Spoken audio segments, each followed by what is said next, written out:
요즘 이제 그 독감도 유행이고 많이 추워지니까 뭐 기관지 상태가 별로 좀 안 좋죠. 저도 목 상태가 그리 좋진 않습니다. 오늘 걱정이 일부 예배 때 상당히 많은 시간을 할애해서 말씀을 전했는데 분량이 생각보다 꽤 많습니다. 그리고 어려운 건 아닌데 또 쉬운 것도 아니고 한번 이렇게 딱 놓쳐버리면 연결이 잘 안 되는 그런 내용일 것 같은 생각이 듭니다. 그래서 좀 빠른 속도로 진행을 하도록 할 테니까 아무튼 1시간 동안 정신 잘 집중하셔서 잘 따라와 주시기 바라고, 혹시 놓쳐서 어떻게 하나 걱정하지 마십시오. 유튜브에 다 올라갑니다. 두 번, 세 번 자꾸 들으셔서 혹시 알고 싶고 더 궁금하고 이해가 안 되는 부분은 다시 한번 점검할 수 있는 기회가 있으니까 우리 한번 집중할 수 있는 그런 시간이 될 수 있으면 좋겠습니다. 빨리 진행하도록 합니다. 자, 오늘 신명기 28장은 14절까지 그 앞부분에서 복의 조건을 말하고 이제 15절에서 마지막 68절까지 상당히 많은 부분 저주의 조건을 말하고 있습니다. 그러니까 이제 복과 저주라는 두 부분으로 이루어진 내용이 28장입니다. 근데 원래는 복에 해당하는 14절까지가 이 복의 내용에 대한 오늘의 본문이 되어야 하지만 제가 이제 조금 더 나가서 19절까지를 오늘 본문으로 하는 이유는 28장 1절의 시작 부분에서 복을 받는 가장 큰 전제에 대한 내용이 나오는데, 그것과 그대로 반대를 하면 이제 저주를 받게 된다라는 이런 대칭적인 구도를 좀 확인하기 위해서 저주의 내용이 나오기 전에 그 저주의 전제가 복을 받는 전제와 정확히 반대가 된다는 것을 분명히 각인을 할 수 있어야 된다. 그런 취지에서 15절에서 19절까지, 즉 저주의 서론에 해당하는 부분까지 포함해서 오늘의 본문을 삼았습니다. 잠깐만 한번 확인을 해본다면 28장 1절하고 2절 보겠습니다. 네가 네 하나님 여호와의 말씀을 삼가 듣고 네가 오늘 내게 명령하는 그 모든 명령을 지켜 행하면 네 하나님 여호와께서 너를 세계 모든 민족 위에 뛰어나게 하실 것이라. 네가 네 하나님 여호와의 말씀을 청종하면 이 모든 복이 내게 임하여 내게 이르리니. 그러니까 이 핵심은 말씀을 듣고 지키면 복을 받는다는 거죠. 자, 그럼 반면 저주는 그것과 정확하게 반대입니다. 15절 보겠습니다. 네가 만일 네 하나님 여호와의 말씀을 순종하지 아니하여 내가 오늘 내게 명령하는 그의 모든 명령과 규례를 지켜 행하지 아니하면 이 모든 저주가 내게 임하며 내게 이를 것이다. 여러분 확인해 보니까 앞에 나온 1절, 2절 이걸 따르지 아니하면, 그것과 반대가 되면 바로 저주가 된다라고 언급을 하고 있는 거죠. 그러므로 동일하게 이 복의 밑에 그리고 저주의 밑에 연결된 내용들도 정확하게 반대가 될 것 아니겠습니까? 복의 내용으로 소개되고 있는 3절부터 6절까지를 잠깐 보겠습니다. 자, 성읍에도 복을 받고 들에서도 복을 받고, 4절 몸의 자녀, 토지, 소산, 또 짐승 새끼, 소양 새끼가 복을 받고, 5절 광주리와 떡 반죽 그릇 복 받고, 6절 들어가도 복 받고 나가도 복 받고. 이것과 정확하게 그럼 반대로의 모습과 내용이 저주인데, 저 뒤에 15절 이하 16절부터 19절까지 보겠습니다.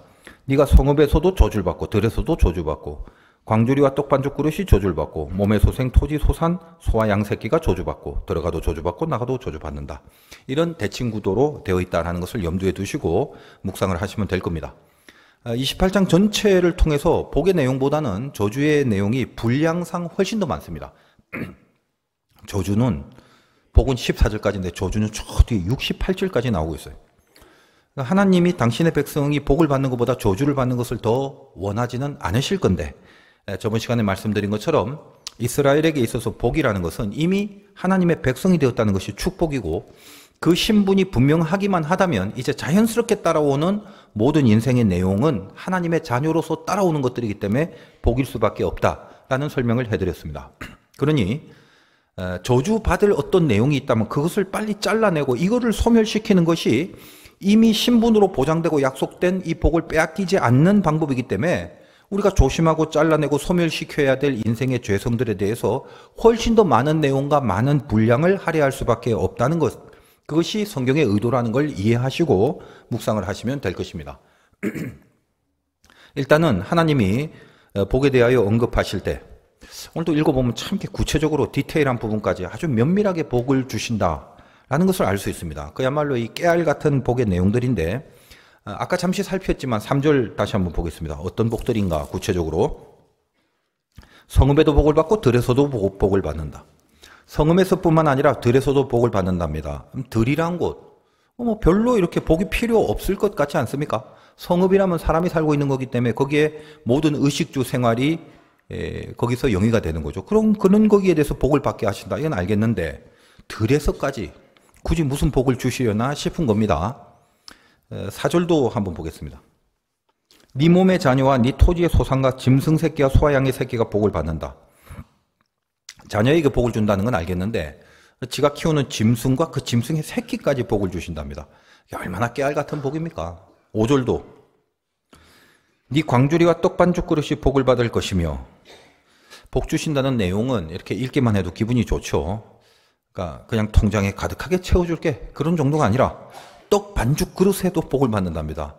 물론 이제 이 그릇이라는 말은 양식을 담는 그릇, 그것을 의미하는 거지만 표현상 아주 작정하고 상당히 면밀하게 디테일하게 복을 주신다라는 느낌이 전해지게 하시는 겁니다. 그리고 이런 구체적인 복의 내용들을 수없이 많겠지만 이걸 말로 다 할 수 없어서 들어와도 복을 받고 나가도 복을 받는다 라고 말씀하십니다. 6절입니다. 네가 들어와도 복을 받고 나가도 복을 받을 것이니라. 이 표현은 들어와도 나가도 어떤 상황에도 복을 받는다라는 말이죠. 그리고 7절 이하도 이제 계속되는 복의 내용인데, 자, 이런 식의 복을 받아 누리는 것 뿐만 아니라 혹시 이 복을 빼앗거나 방해하는 세력이 있다면 그 세력으로부터라도 또 지켜준다라는 약속까지 주시는 겁니다. 복을 보장해 주시는 거죠. 7절 한번 보겠습니다. 여호와께서 너를 대적하기 위해 일어난 적군들을 네 앞에서 패하게 하시리라. 그들이 한 길로 너를 치러 들어왔지만 네 앞에서 7길로 도망간다. 이렇게 보호해 주신다는 내용입니다. 이하 쭉 밑에 14절까지 아주 이렇게 듣기만 해도 기분 좋은 복의 약속들이 즐비합니다. 아까 말씀드린 것처럼 28장은 복의 내용만 있는 게 아니라 저주의 내용이 분량상 훨씬 더 많다고 했죠. 그러나 우리가 좋아하는 것은 역시 복입니다. 분량이 아무리 많다 할지라도 우리는 복의 내용이 분량이 적어도 복이 좋은 거죠. 그래서 저주의 내용보다는 훨씬 적은 분량의 14절까지의 내용임에도 불구하고 이제껏 전통적으로 교인들이 기도를 할 때 도용하여 빌려와서 사용하는 요절들이 아주 많이 들어가 있음을 알게 됩니다.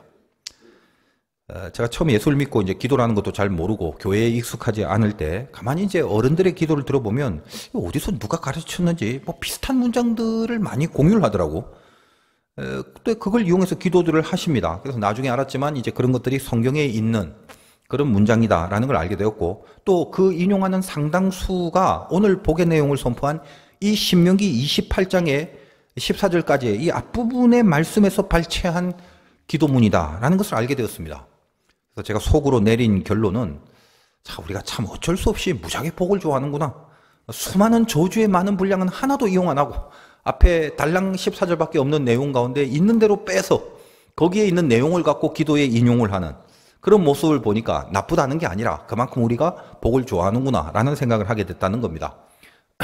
예를 들어 신앙에 이제 연식이 되신 분들은 다 좀 아시겠지만 우리 많이 하는 기도 중에 한 길로 왔다가 7길로 도망가게 해달라고 이런 기도 많이 하거든요.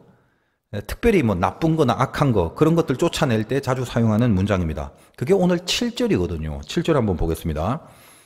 중간부터 읽습니다. 그들이 한 길로 너를 치러 들어왔으나 네 앞에서 7길로 도망하리라. 또 어떤 게 있나요? 꾸어줄지언정 꾸지 않게 해달라고 그렇게 기도합니다. 보통 장사하는 사람들을 향한 기도에 사용되죠. 그건 12절에 있습니다. 12절 봅니다. 여호와께서 너를 위하여 하늘의 아름다운 보고를 여시사. 이 문장도 이렇게 사업하시는 분이나 장사하시는 분 가게 같은 데 많이 걸려있는 문장이거든요. 네 땅에 때를 따라 비를 내리시고 네 손으로 하는 모든 일에 복을 주시리니 네가 많은 민족에게 꾸어줄지라도 너는 꾸지 아니할 것이오. 이런 기도 옛날부터 많이 들었어요. 하나님 꾸어줄지언정 꾸지 않게 해주시옵소서. 이런 거 보세요. 그러니까 여기 이렇게 다들 모여있죠. 그리고 제가 이제 예전에 예수 믿을 초창기에 이 기도를 들을 때마다 도대체 이거 어디서 온 말이야 하고 의아해하기도 했던 기도 내용이 있습니다. 제가 이제 고등학교 다닐 때 믿었으니까 그 학생 때 보통 학생들 공부 잘하라고 기도하는 내용에 상당히 많이 인용된 문장입니다. 머리가 될지언정 꼬리가 되지 않게 해주십사. 그런 기도들 많이 한다 이 말이에요. 그게 13절입니다. 13절 볼게요. 여호와께서 너를 머리가 되고 꼬리가 되지 않게 하시며 위에만 있고 아래에 있지 않게 하시리니. 어떤가요? 우리가 전통적으로 자주 인용하는 기도의 문구들의 상당 부분이 여기 복에 대한 약속을 해놓은 오늘 본문에 대거 등장합니다. 우리는 복을 이렇게 좋아하더라라는 것입니다. 복에 대한 내용은 다 인용하고 싶고 도용하고 싶고 붙들고 기도하고 싶고 그런 마음이 있잖아요. 자, 오늘 말씀 제목이 in and out인데 본문 오늘 6절을 영어로 표현한 것입니다. in 들어간다, out 나간다 이 말이죠. 들어와도 복을 받고 나가도 복을 받을 것이다. 그 부분인데 굳이 왜 영어로 제목을 정했냐 하면 이제 아시는 분은 아시겠지만 미국 캘리포니아 주에 in and out이라는 유명한 햄버거 집이 있습니다.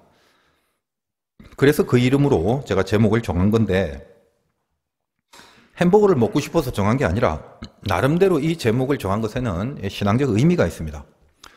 인앤아웃 햄버거는 지구상 햄버거 중에 가장 맛있다는 정평을 받아서 언제 가더라도 항상 그 가게는 문전성시를 이룹니다. 1948년 맥도날드가 창업을 했는데 인앤아웃도 동일하게 그 연도에 해리 스나이더라는 사람에 의하여 동시에 창업을 합니다. 근데 아주 독특한 경영을 해요. 프랜차이즈가 없습니다. 전부 다 본사 개념으로 운영을 하는데 참 가게가 잘 되다 보니까 그렇게 잘 되는 가게인데도 미국의 그 서쪽 지역 근처에만 있습니다. 지금은 세계적으로 토탈 그쪽 지역에 있기 때문에 300개 좀 넘는 그런 가게인데 숫자가 그 정도밖에 안 됩니다. 얼마 없죠. 반면에 동일한 연도에 창업한 맥도날드는 전 세계에 4만 개가 넘게 있습니다. 맥도날드는 미국에 가보시면 주유소마다 다 있고 주유소마다 맥도날드와 스타벅스 이건 미국 전역 어디에 가도 늘 있습니다. 맥도날드는 우리 집 앞에도 있습니다. 신포동에도 있습니다. 만약에 제 앞에 맥도날드와 인앤아웃이 있는데 가격은 비슷하고 맥에서는 들어가면 바로 사 먹을 수 있는데 인앤아웃은 1시간을 기다려야 한다. 그러면 저는 1시간을 기다리겠습니다. 그러면 2시간을 기다려야 한다. 어떻게 하나요? 시간만 있으면 2시간도 기다릴 겁니다. 먹어본 사람은 압니다. 이 인앤아웃의 자존심이라는 게 있어요. 본사가 직접 운영을 하다 보니까 섣불리 다른 사람한테 맡기지 않습니다. 그래서 프랜차이즈가 없는 거예요. 종업원들이 알바라는 개념이 없어요. 인앤아웃 자체 대학이 있습니다. 그 대학을 나온 사람만이 직원이 됩니다. 알바 없어요. 보통 이제 지점장이 되면 연봉 1억 이상의 많은 월급을 받고 일을 하게 됩니다. 메뉴도 간단해요. 3개 정도? 햄버거, 치즈버거, 더블. 심플해요. 주문하면 즉석에서 생감자를 깎고 즉석에서 스테이크를 구워갖고 패트를 만들어줘. 그래서 인앤아웃은 냉장고가 없고 이렇게 뭘 데피는 전기 레인지 이런 게 없어요. 무조건 가장 신선한 것을 즉석에서 만드는 거 이게 이 가게의 자존심입니다. 그래서 이제 본사로부터 신선한 재료가 변질되지 않게 보존이 되려면 너무 먼 곳까지 이 재료를 유통할 수는 없기 때문에 냉장고가 없다니까. 그러니까 미국의 이 서쪽 부분에만 이 가게를 둘 수 있는 겁니다. 그래서 이제 아는 사람은 다 아는 말인데 아무리 배가 불러도 지나가다가 인앤아웃이 보이면 무조건 들어가서 먹어야 하는 햄버거. 그런 유명한 말이 있죠. 특이한 건 이렇게 유명한 햄버거 가게인데도 단 한 번도 광고를 한 적이 없습니다. 광고를 안 했는데 어떻게 이렇게 성공하고 잘 될 수 있는가? 오로지 맛에 승부를 건 거죠. 자, 그러다 보니까 이 본질적인 부분이 너무나 강력하다 보니까 자체적으로 광고가 자동으로 됩니다. 안젤리나 졸리가 시상식 할 때 그 복장을 입은 채 이걸 먹으려고 나와서 먹은 그런 사건이 있었고 톰 크루즈는 거의 이 햄버거를 입에 물고 산답니다. 그러니까 아주 자동적으로 가장 고가의 광고가 되고 있는 거죠. 그러니까 이제 미국의 다른 주에서도 야 이렇게 잘 되는데 빨리 우리도 이 매장 좀 차려달라. 서명운동까지 했답니다. 우리 동네에 이 매장 좀 차려달라고. 맥도날드나 뭐 롯데리아나 이런 게 들어온다면 거부를 하는 서명운동을 했을 건데 인앤아웃은 차려달라고 애원을 해도 안 차려줍니다. 정말 신기하고 특별한 기업이죠. 인앤아웃. 들어가도 나가도 복을 받는다는 게 이런 게 아닌가 싶은 생각이 듭니다. 갑자기 햄버거가 먹고 싶은데 그 인앤아웃이라는 그 이름이 바로 오늘 이 성경의 이 본문을 따서 만든 이름이다라는 거예요. 제가 이제 전에 미국에서 이 버거를 먹으러 갔다가 같이 주문한 콜라를 보는데 그 콜라 밑에 동그란 그 가장자리 약간 안쪽에 존 316 작은 글자가 쓰여져 있습니다. 요한복음 3장 16절이란 말이에요. 잘 모르는 사람은 그 밑에 그게 있는지도 모를 겁니다. 요한복음 3장 16절에 그 내용 하나님이 뭐 세상을 이처럼 이런 게 없습니다. 그냥 존 316 그렇게만 딱 적혀져 있어요. 웬만한 사람이 그걸 보면 이거 바로 요한복음 3장 16절이라고 알고 자동으로 이게 읊어지겠죠. 더군다나 미국 사람이 성경 구절을 모를 리가 있겠습니까? 알고 보니 이 기업이 기독교 기업이더라 라는 거예요. 그러니까 이게 참 고난이도의 전도가 되는 거죠. 그냥 그 최고의 맛의 감동을 느낀 것과 함께 말씀도 한번 슬쩍 음미하는 시간을 자연스럽게 가지게 만드는 겁니다. 맛으로 극도의 감동을 받고 있는 그 가운데 존 316 떠올리면 그냥 그대로 자연스럽게 감동이 오겠죠. 뭘 먹었는데 지독하게 맛도 없는데 존 316 그러면 이러면 이상할 것 아니겠습니까? 그런데 이게 감동과 감동이 오르지는 겁니다. 더군다나 기독교 정신으로 세운 기업인지라 총수입 중에 일정 부분을 사회에 환원하는 그런 원칙을 가지고 운영하고 있습니다. 그러니까 그냥 모든 것이 제가 이렇게 뭐 길게 설명했습니다만 이럴 가치가 있어요. 이렇게 길게 설명할 가치가 대단한 기업입니다. 새 나갈 틈이 없어요. 하는 족족 되는 거 성공적으로 운영이 되는 아주 독특한 햄버거 기업입니다. 자, 우리의 마음도 그렇지 않겠습니까? 이런 그 폭풍 축복 좀 받고 살고 싶다. 나도 예수 믿고 나도 요한복음 3장 16절 아는데 나는 이렇게 인앤아웃 들어와도 나가도 복을 받으면 얼마나 좋을까? 우리는 이제 그런 생각을 할 수 있을 것입니다. 그러나 제가 말씀드리지 않습니까? 개념이라는 거 그게 일단 가장 중요합니다. 인앤아웃이 성공적으로 되어지는 많은 것들에 군침을 흘리지 말고 그것이 가능한 맛, 이 본질적인 맛, 이걸 빼고 어떤 다른 것들이 가능할 수 있겠냐 이 말이에요. 그러니까 복이라고 할 때 그 복의 가장 깊은 곳에 있는 그게 뭐냐? 그 햄버거집은 맛이라면 우리가 생각하는 그렇게 받고 싶은 복의 가장 중요한 코어, 그 핵이 뭐냐? 그래서 일단은 우리가 개념을 좀 알아야 돼. 복이라는 개념. 복을 받는다 그러면 복이 뭔데? 그걸 알아야 내가 받는 게 복인지 아닌지 알죠. 복이 아닌 걸 복인 줄 알고 듬뿍 받기만 하면 그건 많이 받았다고 해서 복이라고 할 수 없는 거 아니겠습니까? 성경이 말하는 하나님의 단어와 우리가 사용한 인간의 단어는 다릅니다. 세상과 우리는 분명히 다르죠. 그래서 의식이 좀 있는 괜찮은 신자들 중에는 항상 염려를 합니다. 교회에 대해서. 교회의 세속화를 문제시하고 교회가 세속적으로 변해가는 모습을 개탄스러워한다는 거예요. 교회의 세속화, 뭐 많이 들어본 말이겠습니다만 뭔가요 도대체 그게? 다시 말하면 교회의 세속화라는 것이 어디서 비롯됐느냐라는 말입니다. 그거는 개념의 구분을 못하는 것에서 오는 거예요. 우리가 실은 평생토록 우리가 신앙생활을 하고 있는 그 모든 신앙적 용어, 그 신앙적 개념을 잘 분별하면서 성경과 틀려지지 않으려고 애써야 되는데 이게 참 어렵습니다. 자주 말씀드립니다만 예를 들면 그런 거죠. 교회가 좋아하는 단어, 부흥이라는 단어가 있습니다.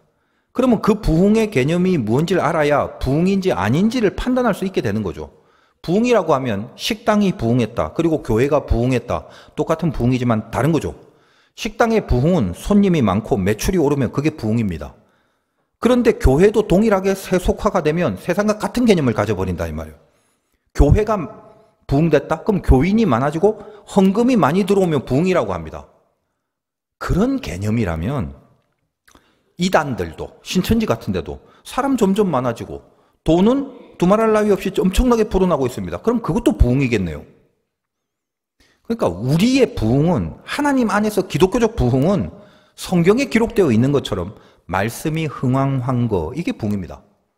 삶을 하나님의 말씀대로 살기 위해서 목숨을 걸 수 있는 자들이 생기는 거 그게 부흥이다 이 말이에요. 세상 언어와 다르다는 걸 그걸 평생 의식을 하면서 조심하면서 살아가야 되는 거예요. 우리끼리 사는 인간 사회에도 그 조그만 코딱지만한 이 나라인데도 그 지방마다 언어가 다 다르고 사투리가 많아요. 어떻게 그런데 저 하늘의 언어를 이 세상의 언어와 자꾸 동일하게 이해를 해버리십니까? 절대 그러면 안 되는 거죠.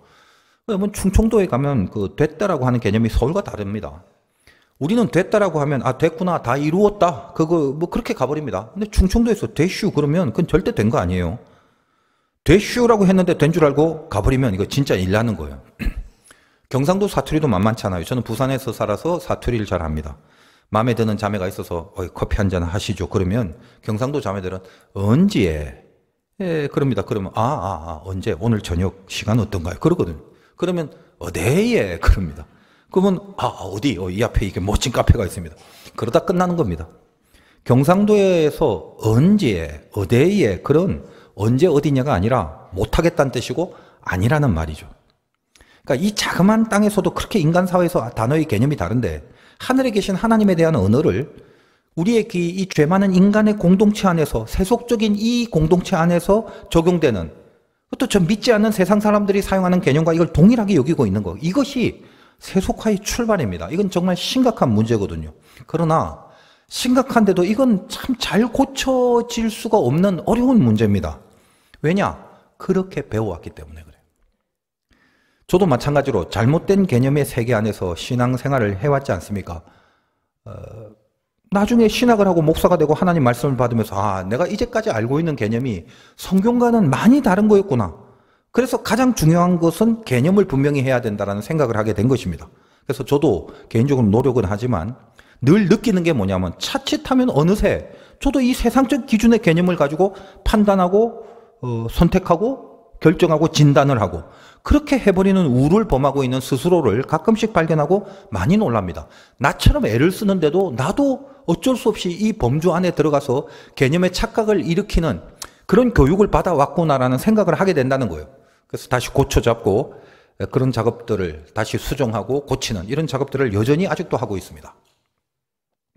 자, 이제부터 잘 들으시기 바랍니다. 쉬운 내용을 어렵게 말하는 것도 제 달란트고 어려운 내용을 쉽게 말하는 것도 이제 저의 은사인데 복이잖아요. 그러니까 이 복에 대해서 면밀한 분석을 해 나가도록 하겠습니다. 복을 어떻게 받느냐라는 걸 알기 전에 복이 뭐냐 이걸 분명히 해야 되는 작업부터 해야 됩니다. 개념 학습이라는 설교를 통해서 개념이 중요하다고 말씀드렸죠. 복의 개념 이게 가장 제일 먼저 알아야 될 가장 중요한 점입니다.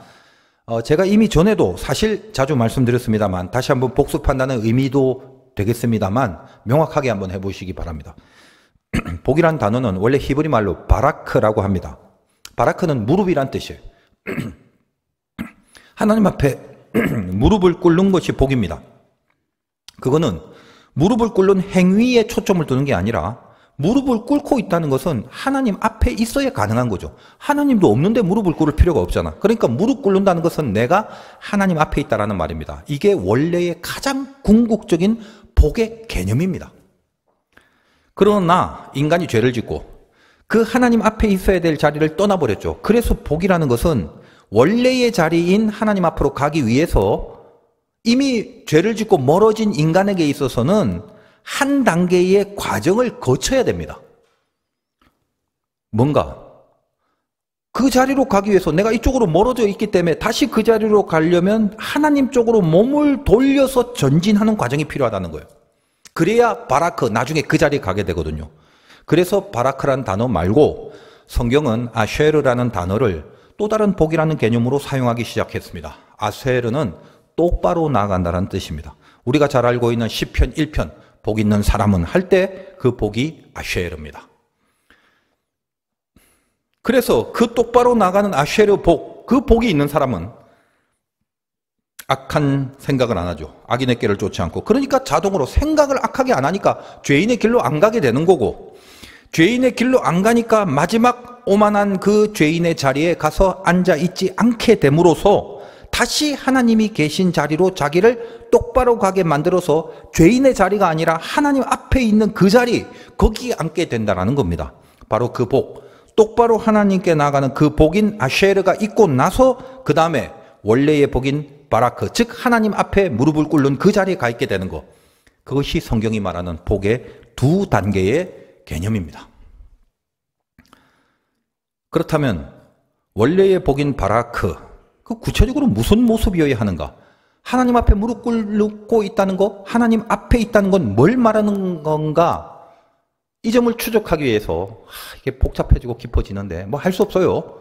저는 여러분들에게 성경을 전해야 되는 사람이기 때문에 여러분이 좀 힘들거나 좀 난해하거나 좀 헷갈리거나 이래도 뭐 어쩔 수 없습니다. 아무튼 여러분이 알아서 집중해서 잘 이해를 하시기 바라요. 다시 알겠다. 바라크 하나님 앞에 간다. 오케이. 그러면 내가 하나님 앞에 가서 무릎을 꿇고 있는 게 복이라고 한다면 그건 과연 뭘 말하는 건가? 어떤 것이 그런 건가? 진짜 무릎을 꿇는 행위를 말하는 게 아니라 그것이 주는 그 영적 의미, 그 상태가 뭘 말하는 건가? 이걸 추적하기 위해서 우리가 성경에 그럼 복이라는 게 언제 등장하는가를 찾아볼 필요가 있는 거예요. 제일 처음 복이라는 단어가 나오는 것이 창세기입니다. 여러분 창세기는 찾기 쉽고 창세기 1장은 더더군다나 더 찾기 쉽죠. 창세기 1장을 찾아봅니다. 1장 28절입니다. 거기에 이 첫 복이라는 단어가 성경에서 등장하고 있습니다. 창세기 1장 28절인데 27절과 함께 읽겠습니다. 하나님이 자기 형상 곧 하나님의 형상대로 사람을 창조하시되 남자와 여자를 창조하시고 하나님이 그들에게 복을 주시며, 이게 첫 번째 나오는 복이에요. 성경에서. 하나님이 그들에게 이르시되 생육하고 번성하여 어짜고 저짜고 이렇게 쭉 나오죠. 여기 복이라는 단어는 성경에서 가장 처음 등장하고 당연히 히브리 말로 바라크입니다. 그렇다면 하나님이 당신의 형상대로 사람을 창조하고 그 창조된 사람에게 복을 주셨습니다. 그러니까 잘 생각하셔야 돼요.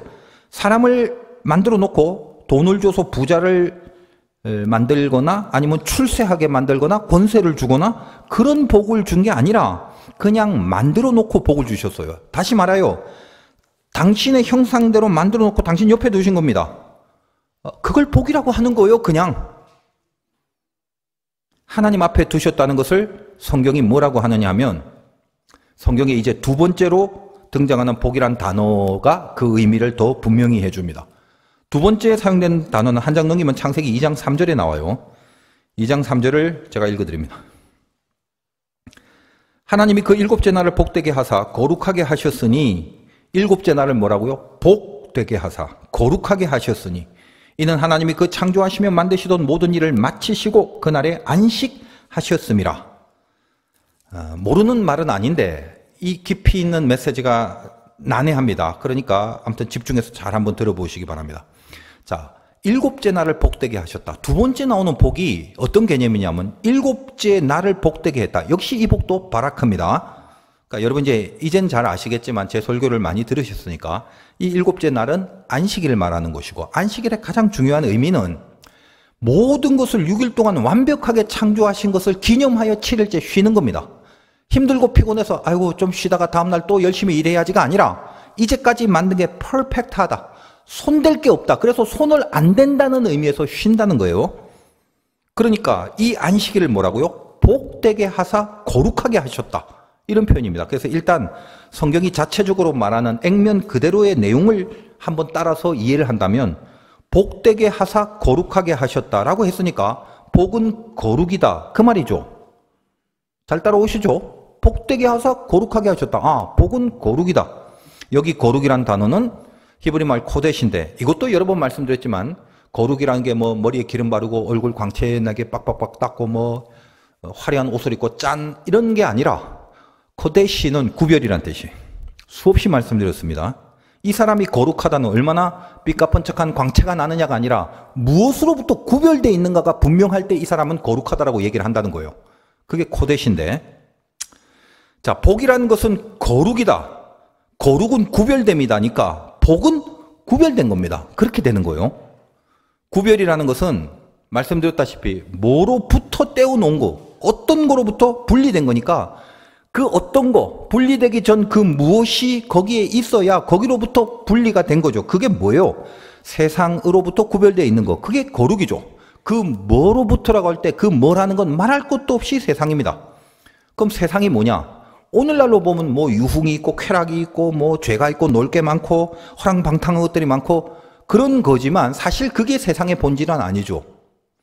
왜냐하면 창세기 때는 아직 그런 유흥가가 없었어요. 그러니까 현상적인 세상이 조성되기 전에 있었던 배경입니다.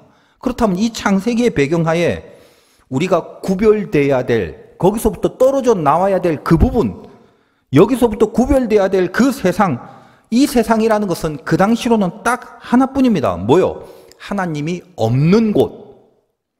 거기서부터 구별되어 있는 곳은, 그러니까 하나님이 없는 곳에서부터 구별되어야 되는 곳은 또 역시 하나밖에 없죠. 하나님이 계신 곳입니다.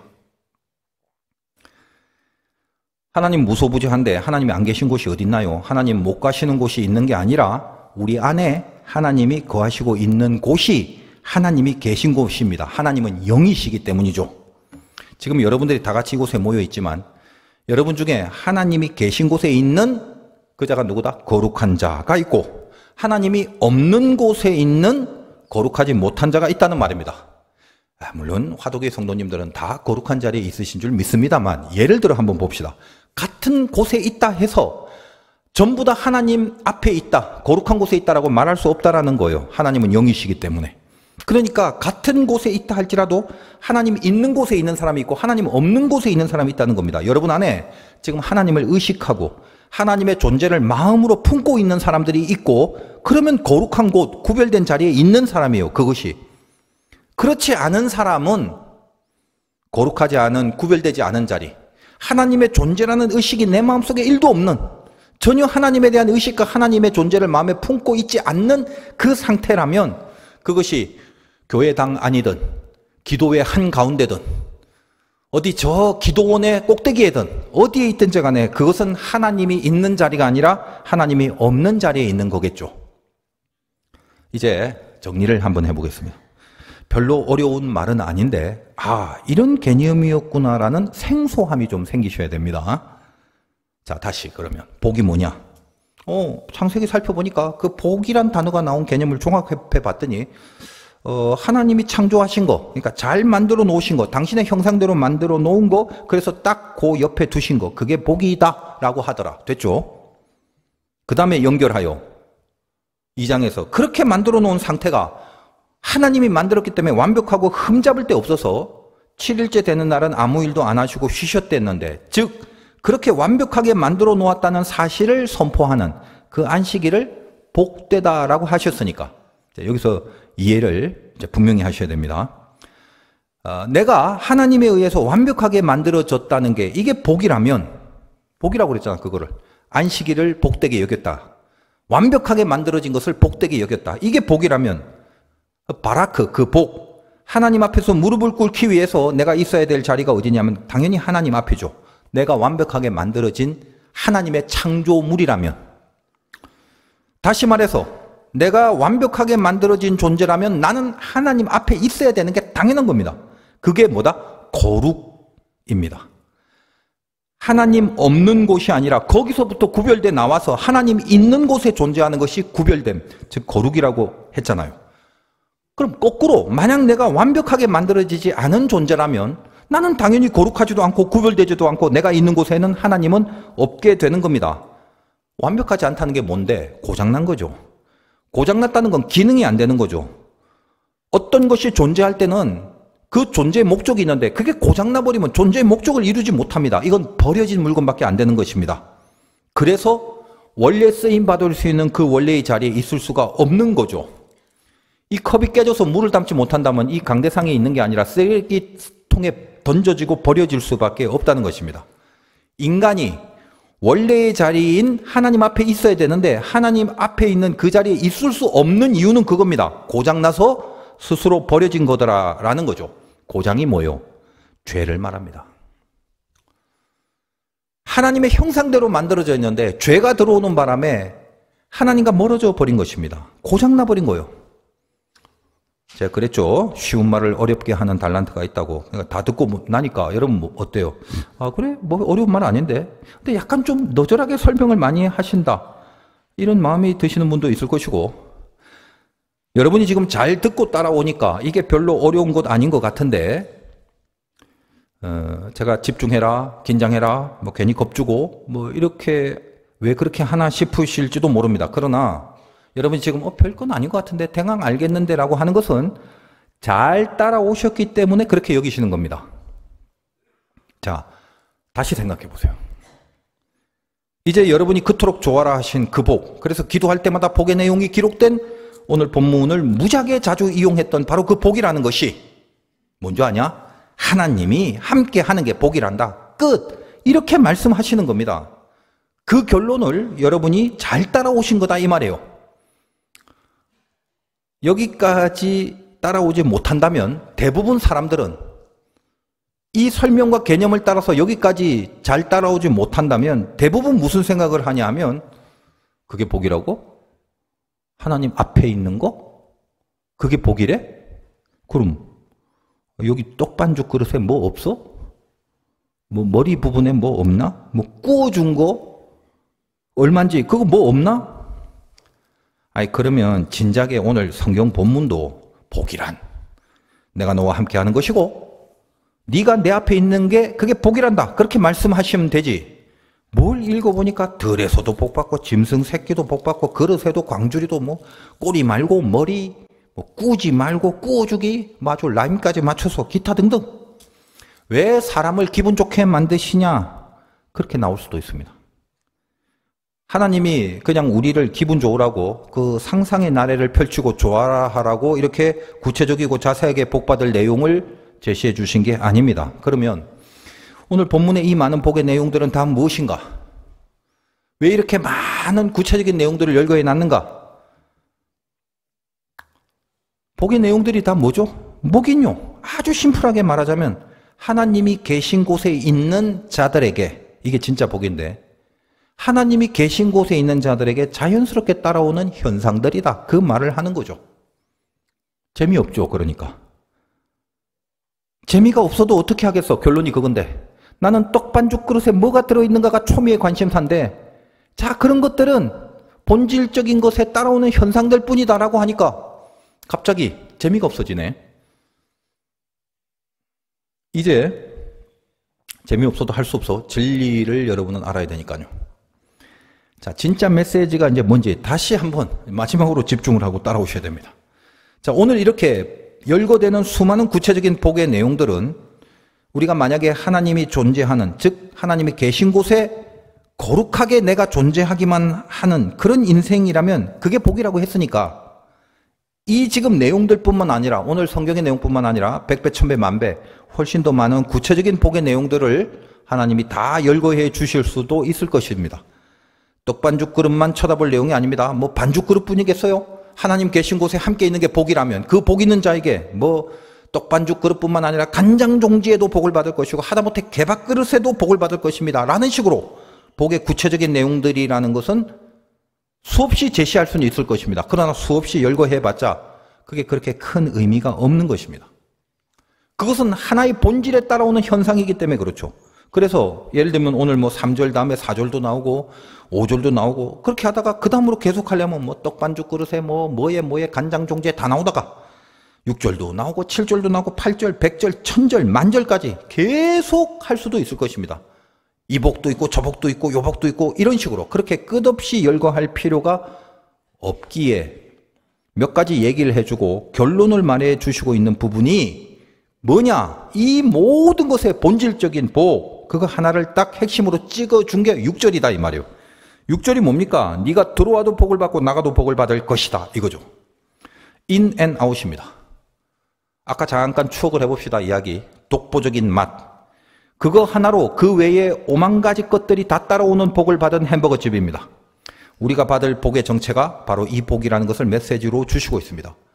어떤 현상이 어떻게 돌아가느냐가 아니라 가장 궁극의 복, 그 정체, in and out, 들어가도 나가도 복을 받는 in and out의 복입니다. 들어와도 복을 받고 나가도 복을 받는다. 이 말을 한마디로 뭐라고 하냐면 모든 상황에서 복을 받는다 그 말입니다. 그러면 이제 진짜 마지막으로 잘 들으십시오. in and out의 복은 모든 상황에서 복을 받는다. 들어가도 복을 받고 나가도 복을 받으니까 두 가지 경우는 반대의 경우인데도 이래도 복을 받고 저래도 복을 받는다는 것은 모든 상황에서 복을 받는다 그 말이에요. 그 말은 상황 자체가 복이 아니라는 말이 됩니다. 상황에서 복을 받는다고 하는 거지 상황이 복이라고 하는 게 아니다 이 말이에요. 어떤 상황에서든지 그 상황이 복이 아니라 그 상황 안에 복이 임한다는 것을 말해주는 개념이죠. 그것이 들어가도 복을 받고 나가도 복을 받는다는 궁극의 메시지더라 하는 말입니다. 인앤아웃의 이 개념을 모르면 이 복의 궁극의 개념을 모르면 여러분은 복을 생각하시면서 항상 떡반죽 그릇을 볼 것이고 토지와 소산을 보고 있을 것이며 가축의 새끼들을 쳐다보고 있을 겁니다. 복이 어디 있지? 전부 다 상황만 보고 있을 것이다 이 말이에요. 근데 그것이 복이 아닙니다. 그러므로 오늘 말씀을 통해서 내가 원하고 바라는 상황이 복이 아니라는 것에 대한 깊은 각성이 생기셔야 됩니다. 내 그릇엔 왜 음식이 없어? 나는 복 받지 못한 거 아니야? 아직 복이 없는 거 아니야? 그렇게 흘러가지 마시라 이 말이에요. 하나님이 우리에게 약속하신 복은 들어가도 복이고 나가도 복입니다.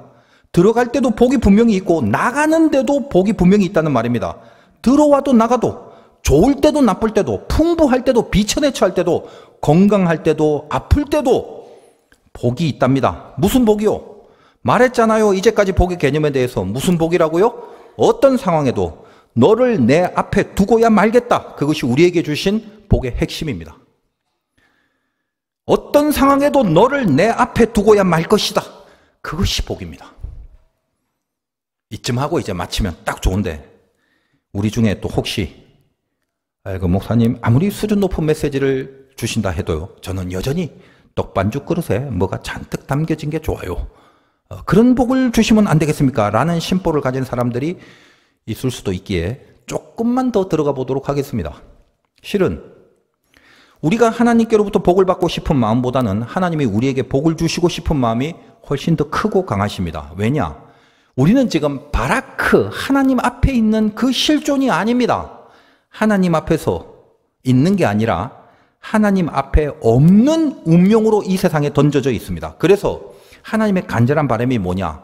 우리를 사랑하는 그 사랑의 뜨거움이 뭘 원하시는가 하면, 너 다시 내 앞으로 와 좀. 그것이 사랑하는 당신의 자녀들을 향한 불타는 하나님의 소원이죠. 그러므로 우리에게 복을 약속하실 때는 아까 말씀드린 것처럼 두 단계의 과정을 거치게 하십니다. 우리가 죄로 인해서 그 바라크, 무릎 꿇는 하나님 앞자리에서 멀어져 버렸기 때문에 다시 그 자리로 오시게 하나님은 만드는 작업을 하십니다. 아세르, 바른 길을 향해서 가는 것을 1차적으로 바라시고, 그래서 그걸 통하여 바라크의 자리로 오기를 원하십니다. 우리가 복을 바라기도 전에, 혹은 그거보다 훨씬 더 깊고 강하게 비교할 수 없는 더 간절함으로 하나님이 우리에게 이 복을 주시기를 원하시고 있습니다. 아까 설명드린 내용이 뭐죠? 복이라는 것은 성경을 통해서 확인했죠. 1번 창조, 그래서 옆에 두신 거, 만들어서 옆에 두신다. 2번 안식일, 완벽하게 만들었기 때문에 완벽하게 만든 게 맞다면 하나님 있는 곳에서 거룩하고 구별되게, 이 없는 곳에서부터 구별돼서 있는 곳에 존재해 있는 거, 그게 복이다 라고 했죠. 근데 지금 우리가 어떤가요? 저나 여러분의 실존이 어때요? 죄로 인해서 하나님 앞에 나와 있지 못하고 하나님 없는 곳에서 헤매고 살아가기 1순위입니다. 물론 우리를 구원하신 하나님은 그 구원이라는 것이 다시 하나님 앞으로 데려간다는 의미지만, 우리들의 지금의 실력, 그리고 아직 더 만들어져야 할 우리들의 이 수준을 감안할 때 우리는 복을 받고 있는 것 같지 않다는 느낌이 들 때도 많습니다. 과연 내가 하나님 앞에 있는 건 맞아? 지금 내가 하나님 앞에 이렇게 하나님과 동행하고 같이 있는 거 맞아? 아닌 것 같은데 라는 느낌이 들 때도 많습니다. 여러분, 신명기라는 게 핵심이 뭐예요? 말씀이죠. 말씀에 실패한 1세대들의 죄성을 뉘우치게 하고 다시 말씀을 따를 수 있는 2세대를 향해서 모세가 설교한 것이 신명기지 않습니까? 그러므로 신명기는 늘 가장 아주 많이, 제일 많이 등장한 내용이 말씀 듣고 지켜 행해라, 전부 그 이야기뿐입니다. 그 말씀이 우리에게 율법과 계명으로 주어지고, 우리는 그동안 신명기를 다루면서 그런 계명들의 내용에 대해서 상당히 많은 부분 다루어오고 있었습니다. 오늘 28장 1절과 2절도 그 말이죠. 너희들 말씀 듣고 지켜 행해, 그러면 복 받는다, 그 약속입니다. 그러니까 왜 말씀을 듣고 지켜 행하는 것이 왜 하나님 편에서 복의 조건이 되는가? 뻔한 얘기입니다만 정리를 한번 해보자는 거예요. 아까 말씀드렸죠. 복이라는 것은 창세기에 처음 나오는 단어인데 완전한 창조, 그것이 복이라고 했어요. 그 완전하다는 말은 슈퍼맨 같은 능력자가 아니라 하나님 옆에 있는 자, 그게 완전함, 하나님이 만들어 놓아서 그 옆에 놓아둔 거, 이걸 말합니다. 하나님이 우리를 포함해서 이 세상을 완벽하게 만드신 것이 복이라고, 안식일은 복되고 거룩하다라고 했으니까, 완벽하게 만든 게 복되고 거룩하다라고 했으니까, 우리를 포함하여 이 세상을 완벽하게 만드신 게 복이라면 하나님은 무엇으로 이 세상을 완벽하게 만드셨습니까? 말씀으로 만드셨죠. 그러므로 이 세상의 원래의 자리, 원래의 상태의 그 복이란 결국 말씀으로 세상을 만드셨기 때문에 말씀을 완성시킨 상태를 말하는 겁니다. 그게 복입니다. 조금 우리가 구체적으로 더 깊이 들어간 거예요. 어렵지 않은 것 같은데 생소하죠. 처음 들어보는 말이니까. 여러분 보십시오. 나라는 존재가 복을 받았다는 것은 내가 어떤 존재가 되었느냐라는 건데 뭐죠? 내가 말씀을 완성시킨 존재가 되는 것. 그게 복입니다. 세상이 복되고 거룩하다는 것은 말씀으로 완성됐기 때문에 복되고 거룩하다라는 것처럼 내가 복되다는 것, 내가 복을 받았다는 것은 이 내가 받은 복의 목표가 뭐냐면 내가 말씀을 완성시킨 존재가 되는 게 복이다 이 말이에요. 그래서 시편 1편에 복 있는 자는 어쩌고 저쩌고 하다가 결국 어디로 귀결되냐면 여호와의 말씀을 주야로 묵상하는 자로다. 이렇게 연결되어 있지 않습니까? 자, 어렵게 말씀드리고 싶지는 않습니다. 그러나 그냥 익숙히 알아왔던 개념을 탈피하는 각성이 생기셔야 돼요. 복을 원하는데 마냥 복이 좋아서 떡반죽 그릇만 쳐다보고 있었는데 그 안에 음식이 있냐 없냐로만 복을 따지고 살았는데 갑자기 확 하고 달라져야 한다는 겁니다.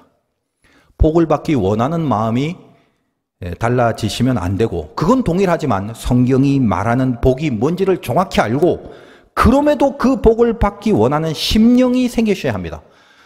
이것이 오늘 설교와 메시지의 핵심 목표입니다. 하나님이 나에게 바라시는 것 뭐죠? 복입니다. 그 복이 결국 뭐라고요? 너 말씀을 완성시킨 존재로 변해라. 그겁니다. 그게 뭔데요? 하나님 옆으로 다시 간다는 의미다. 그게 그 상태가 말씀으로 세상을 완성시킨 창조의 모습이고 내가 하나님 옆에 간다는 게 내게 말씀이 완성된다는 것이 그게 창조된 그 모습 그대로고 그 완벽한 존재로 안식일을 기념할 수 있는 존재가 된다. 그 모든 게 다 복이다. 그래서 이런 얘기를 제가 지금 쭉 해드리면 뭐 대강은 알겠는데 완벽하다, 완성한다 이런 말을 들으면 좀 부담이 될 것도 같습니다. 복이라는 게 완벽한 창조의 상태라면 나는 그 좋은 말이긴 한데 나는 지금 내 상태를 아는데 그럴 수 없을 것 같은데 나는 늘 불완전한데 완전한 상태 나는 거기까지 안 되는데 그렇다면 나는 복을 받기가 묘연한 사람인가 싶은 생각이 들 것입니다. 하나님 우리에게 구원을 베푸셨어요. 뭐냐 이게? 신분적인 운명이 완벽한 존재로 받으셨다는 거예요. 아직 실력이 안 되고 수준이 안 되지만 구원이라는 것은 신분적인 운명으로 그냥 완벽한 존재로 그 운명을 받으셨다는 거예요. 그건 하나님이 정하신 우리의 운명이지만 이 구원을 놓고 우리 편에서는 아직 완성되지 못한 실력으로 스스로 괴로워하고 살아갑니다. 그러면 우리 편에서 말할 수 있는 복이 뭐냐? 하나님 편에서는 말씀을 완성시킨 존재라고 복을 표현하겠지만 우리 편에서는 뭐라고 말해야 되냐면 완성이라고 말할 수가 없잖아요. 우리 실력을 아니까. 그럼 어떻게 말해야 되나? 말씀을 지키기로 작정한 존재가 되는 거. 그렇게 고백하시면 됩니다. 그러니까 우리 쪽에서 우리 수준에서는 복은 그것으로 확인하면 된다는 거예요. 말씀을 지키기로 작정한 존재 그겁니다. 하나님 편에서는 말씀을 완성시킨 존재 그렇게 그 신분으로 우리를 불렀지만 거기에 아직은 따라가지 못하는 우리들의 수준에서 복이라는 건 완성이라는 말을 쓰기 전에 말씀을 지키려고 속에서 작정하고 작심한 존재 요 단계와 요 수준과 요 진심을 갖고 있는 거 그겁니다. 그래서 하나님은 우리가 믿음을 가지게 된 이후에 말씀이란 뜻을 가진 그 광야로 우리를 몰아가십니다. 광야는 바로 그걸 만들어내야 하는 곳이기 때문입니다. 말씀을 지키기로 작정한 사람, 바로 그 사람으로 훈련되고 그 작정을 연습하는 그렇게 만들어지는 곳입니다. 조금만 더 참으시기 바랍니다. 5분 안에 정리합니다. 우리는 원래 그 복을 이탈하면서부터 욕심이 생겨버렸어요. 욕심이 뭔가? 욕심 자체가 목적이 되는 욕구를 말합니다. 여러분 선악과 먹을 때 배고파서 먹은 거 아니에요. 배고파서 먹었다면 이해하지. 동산의 다른 열매들이 수두룩했습니다. 그런데 딱 그거 하나 먹지 말아야 한다는 그거 하나를 먹어야 한다는 욕구가 생긴 겁니다. 그걸 뭐라고 한다? 욕심이라고 합니다. 돈은 얼마까지 벌어야 만족할까요?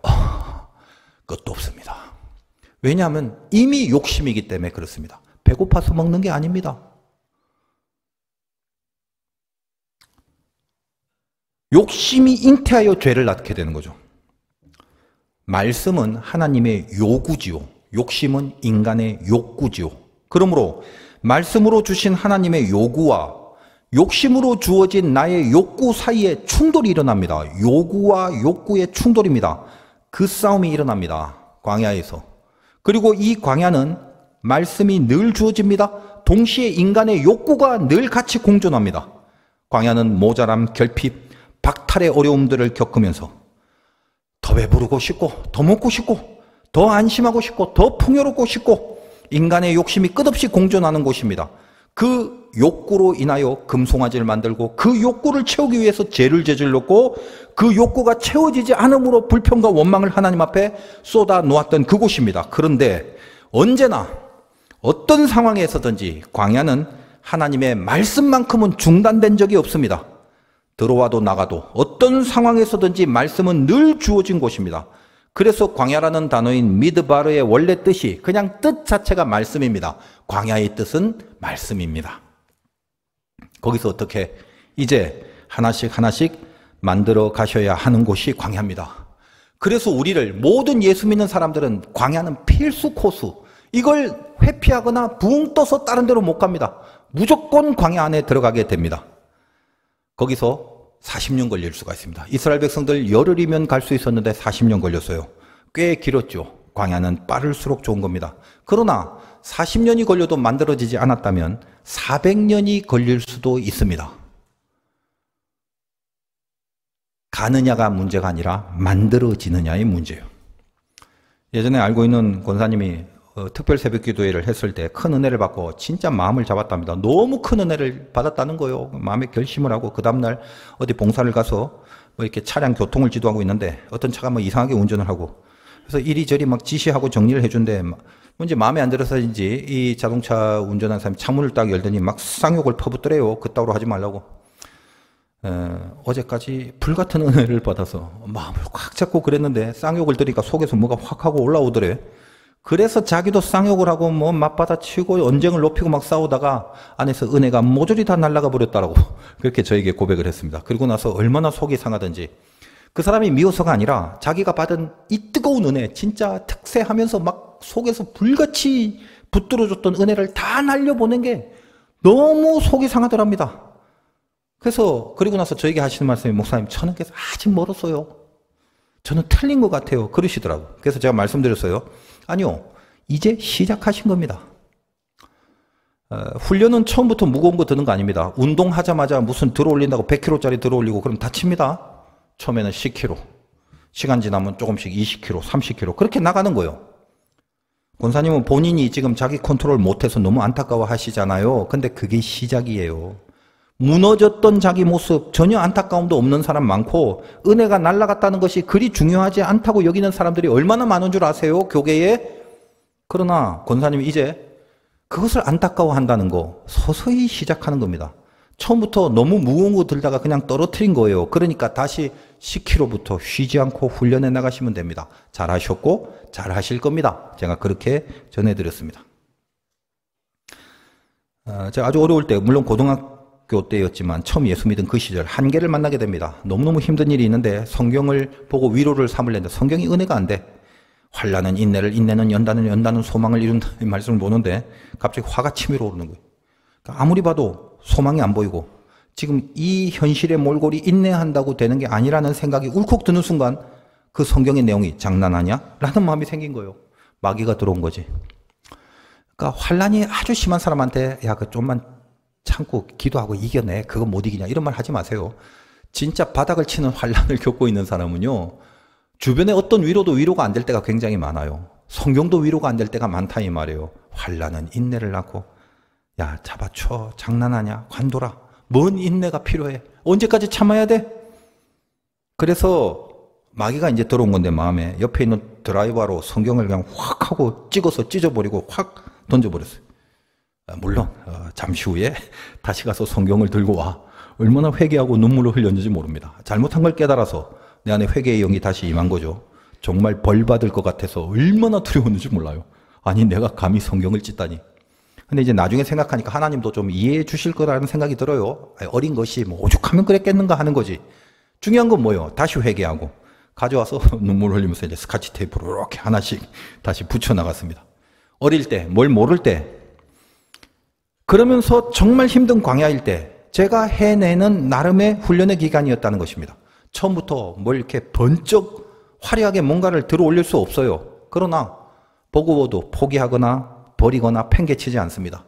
작은 것부터 작은 싸움 하나라도 반드시 싸워서 이겨내야 되는 그 연습과 훈련들을 부단히 해야 되고, 바로 그 영적인 근력을 키워나가는 것이, 그것이 말씀을 지키기로 작정한 자의 그 복의 모습이 된다라는 것입니다. 여러분, 그 복의 자리에 있습니까? 한번 확인해 보시기 바라요. 하나님은 우리에게 이 복을 주시기 위해서 우리를 늘 훈련시켜 나가는데, 성경을 보면, 그리고 신자들을 보고 저를 봐도요, 참 우리 하나님은 우리를 훈련시키는 방법, 그거 딱 하나요. 예나 지금이나 변함이 없어요. 이 하나님의 훈련 방법은 뭐냐? 딱 그거 하나, 그거. 못마땅한 현실 안에 가두어 버립니다. 그냥 태생적인 가난함 속에 던져 넣으시기도 하고, 난데없이 몸을 아프게 하기도 해서 고쳐주지도 않고, 관계가 다 깨져버리고 무너지게 만들어서 외롭게 하시기도 합니다. 황당한 사건을 당하게 만들어서 속수무책이 되게 한다 이 말이에요. 못마땅한 현실입니다. 그걸 현실이기 때문에 거부하거나 피할 수 없어요. 그 안에 가두어 버려요. 그래 놓고 참 야속하게도 오로지 말씀만 던져주십니다. 그 상황은 전혀 안 바꿔주세요. 오로지 하나님의 요구, 그 요구만 말씀을 통해서 계속 주십니다. 그리고 나의 욕구와 충돌하여 싸우게 하시는 겁니다. 여러분, 이 전투는 정말 미칠 지경까지 하게 합니다. 승부가 나지 않아서 연장전까지 가게 하세요. 너무도 팽팽해서 발만 한번 헛디디면, 한눈 한번 팔아버리면 그걸로 패배하게 만드는 살얼음판을 걷게 하시는 겁니다. 이기는 거 없어요. 이기는 거 아닙니다. 그냥 버티고 또 버티는 겁니다. 전혀 이기는 것 같지 않은데 그 버티고 있는 그 시간들이 신비하게도 나도 모르게 내 안에 영적인 근육을 만들기 시작합니다. 제가 그래서 늘 말하는 그 유명한 어록이 있지 않습니까? 승리는 이기는 게 아니라 견디는 것이다. 여러분이 운동할 때 처음은 10kg도 힘들다고 할 겁니다. 글쎄 뭐 키로수는 내가 잘 모르니까 어쨌든 10kg 작은 것도 힘들 거예요. 그래서 자기 힘을 다해서 낑낑거리고 악을 써가면서 뭘 들어 올릴 거예요. 그런데 그런 시간이 여러 날 쌓이게 되면 자기도 모르게 근육이 만들어집니다. 근육이 만들어지면 처음과 동일한 에너지를 사용했는데도 낑낑거리지 않아요. 힘이 안 들어가게 들어 올려집니다. 왜? 만들어진 근육이 그 일을 자기도 모르게 해내기 때문에 그래요. 서서히 말씀의 요구가 내 욕심의 욕구를 압도하기 시작할 때 어느덧 내가 있는 곳이 하나님 앞이라는 것을 느끼게 되는 신비한 고백이 따라오게 될 것입니다. 복은 너무너무 좋은 겁니다. 그래서 오늘 말씀처럼 하나님이 복 주신다라고 했을 때 입을 해 벌리고 좋아라 하시지만 마시고, 복을 주신다는 말은 이제 내가 너를 만들어 놓고야 말겠다는 하나님의 비장한 선언이라는 것을 잊지 마시기 바랍니다. 내가 너를 어떤 상황이든지 간에 반드시 내 앞에 둘 것이다. 그 약속과 선포, 그것이 복입니다. 살다 보면 인일 때도 있고 아웃일 때도 있습니다. 인이냐 아웃이냐 그런 상황들이 중요한 게 아닙니다. 복은 언제라도 주시겠다는 하나님의 약속이었습니다. 진짜 복이 무엇인지 여러분이 오늘 새삼스럽게라도 그 개념의 감을 잡으셨다면, 여러분 마음에 그것이 들든 안 들든 여러분은 복 있는 자라라는 사실만큼은 잊으시면 안 됩니다. 하나님이 그토록 원하시는 그 자리, 당신과 함께하는 그 자리, 그 바라크의 복을 향해서 복을 약속받았을 때 죽었다 복창을 하시더라도 그 복된 길을 향해서 올곧게 달려나가시기를 주님의 이름으로 축원드립니다.